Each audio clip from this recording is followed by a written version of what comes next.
শীতকাল মানেই বাজারে নানা রকম সবজির সমাহার। আর এই জন্যই বোধহয় সারা বছর শীতের ওয়েট করে থাকি। শীতের এই টাটকা সবজি দিয়ে নানা রকম পদ বানাতে বেশ লাগে।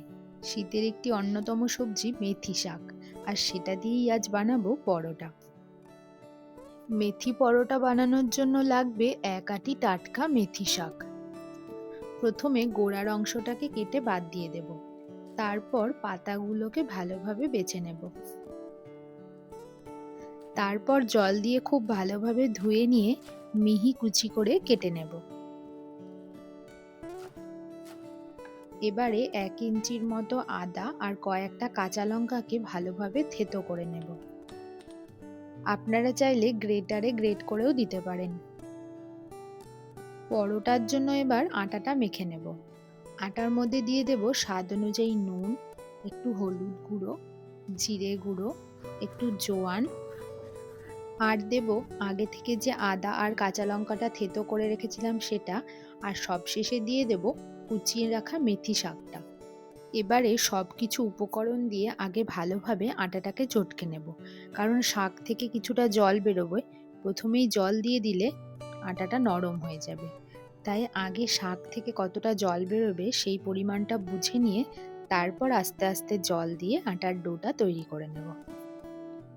এবারে দিয়ে দিলাম কিছুটা সাদা তেল, চাইলে এখানে ঘিও দিতে পারেন। এবার অল্প অল্প করে জল দিয়ে একটা সফট ডো তৈরি করে নিলাম। ডোটার ওপর থেকে একটু তেল ছড়িয়ে ভালোভাবে মাখিয়ে রাখলাম, যাতে শুকিয়ে না যায়। ডোটা কিছু সময় রেস্টে রাখার পর এবারে ডোটা থেকে একটা একটা করে লেচি কেটে নেব। অল্প পরিমাণ আটা দিয়ে পরোটাগুলো বেলে নেব।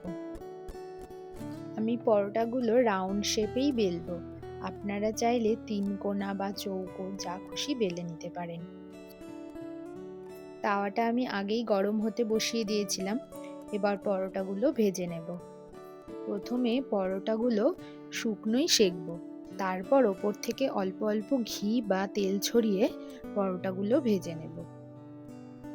এইভাবে পরোটা ভাজলে পরোটার ভেতরটাও কাঁচা থাকে না, আর পরোটাগুলোও খুব সফট হয়।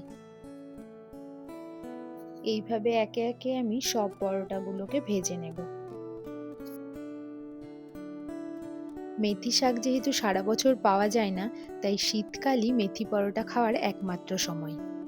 এখন তো শীতকাল চলছে, আর এই শীতে অবশ্যই কিন্তু একবার বাড়িতে বানিয়ে ফেলুন মেথি পরোটা। যে কোনো শাক মানেই পুষ্টিগুণে ভরপুর। বাচ্চারা যদি শাক খেতে না চায়, এইভাবে কিন্তু তাদেরকে খাওয়ানোই যায়। আরেকটা পরোটা আমি চৌকো আকারে বেলে নিয়েছিলাম, সেটাকেও এবার ভেজে নিলাম। এই যে মেথি পরোটাটা আপনাদের বানিয়ে দেখাচ্ছি, এটাতে কিন্তু আমি কোনো ময়দা ইউজ করিনি। এমনিতেও ময়দা আমাদের শরীরের পক্ষে খুব একটা হেলদি নয়। আপনারা চাইলে আটা আর ময়দাটা মিক্স করেও বানাতে পারেন। পরোটা ভাজা আমাদের একদম রেডি। এবারে পরোটাগুলোকে সার্ভ করার পালা।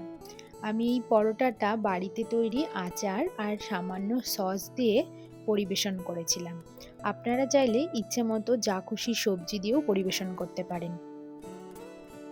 ভিডিওটি ভালো লাগলে অবশ্যই কমেন্ট করে জানাবেন, আর আমার চ্যানেলে নতুন হয়ে থাকলে চ্যানেলটিকে সাবস্ক্রাইব করে পাশে থাকবেন। আজ তবে আসি, দেখা হবে নতুন কোনো ভিডিও নিয়ে। ততক্ষণ ভালো থাকবেন, সুস্থ থাকবেন।